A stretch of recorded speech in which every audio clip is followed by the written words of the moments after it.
আপনি কি মনে করেন চিনি না খেলে ডায়াবেটিস হবে না? যদি তাই ভেবে থাকেন তাহলে আজকের ভিডিওটি আপনার জন্য খুবই গুরুত্বপূর্ণ।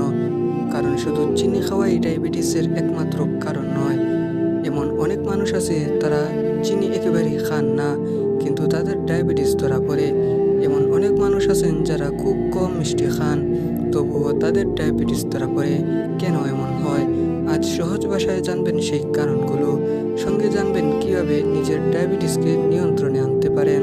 তাই ভিডিওটি শেষ পর্যন্ত দেখুন। ডায়াবেটিস কি? আমরা যে খাবার খাই তার অনেকটাই শরীরে গ্লুকোজ পরিণত হয়। এই গ্লুকোজকে শরীরে কোষে পৌঁছাতে ইনসুলিন নামে একটি হরমোন কাজ করে।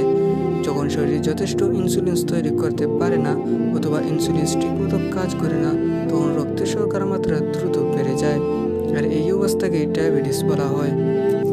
চিনি না খেয়েও ডায়াবেটিস হওয়ার কিছু কারণ জেনে নিন। 1. শুধু চিনি নয়, অতিরিক্ত সাদা ভাত, ময়দার তৈরি খাবার এবং চিনিযুক্ত পানীয় রক্তের শর্করা দ্রুত বাড়াতে পারে। 2. বংশগত কারণও গুরুত্বপূর্ণ। পরিবারে কারো ডায়াবেটিস থাকলে আপনার ঝুঁকি বেশি হতে পারে। 3. অতিরিক্ত ওজন, বিশেষ করে পেটের চর্বি, শরীরে ইনসুলিনের কার্যকারিতা কমিয়ে দিতে পারে। 4. সারাদিন বসে থাকা, নিয়মিত ব্যায়াম না করা এবং শারীরিক পরিশ্রমের অভাবও বড় কারণ। 5. কম ঘুম, দীর্ঘদিনের মানসিক চাপ এবং অস্বাস্থ্যকর জীবনযাপন ডায়াবেটিসের ঝুঁকি বাড়াতে পারে। ডায়াবেটিস এর কিছু সাধারণ লক্ষণ জেনে নিন। বারবার পানির তৃষ্ণা লাগা, ঘন ঘন প্রস্রাব হওয়া, অতিরিক্ত ক্ষুধা লাগা, দুর্বল লাগা, চোখ ঝাপসা দেখা, ক্ষত শুকাতে দেরি হওয়া। তবে অনেকের ক্ষেত্রে শুরুতে কোনো লক্ষণ নাও থাকতে পারে, তাই নিয়মিত স্বাস্থ্য পরীক্ষা গুরুত্বপূর্ণ।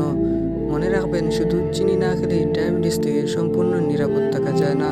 স্বাস্থ্যকর খাবার, নিয়মিত হাঁটা বা ব্যায়াম, ওজন নিয়ন্ত্রণ এবং প্রয়োজনে চিকিৎসার পরামর্শ অনুযায়ী পরীক্ষা করানো ডায়াবেটিসের ঝুঁকি কমাতে পারে সাহায্য করে। ভিডিওটি সম্পূর্ণ দেখার জন্য আপনাকে অনেক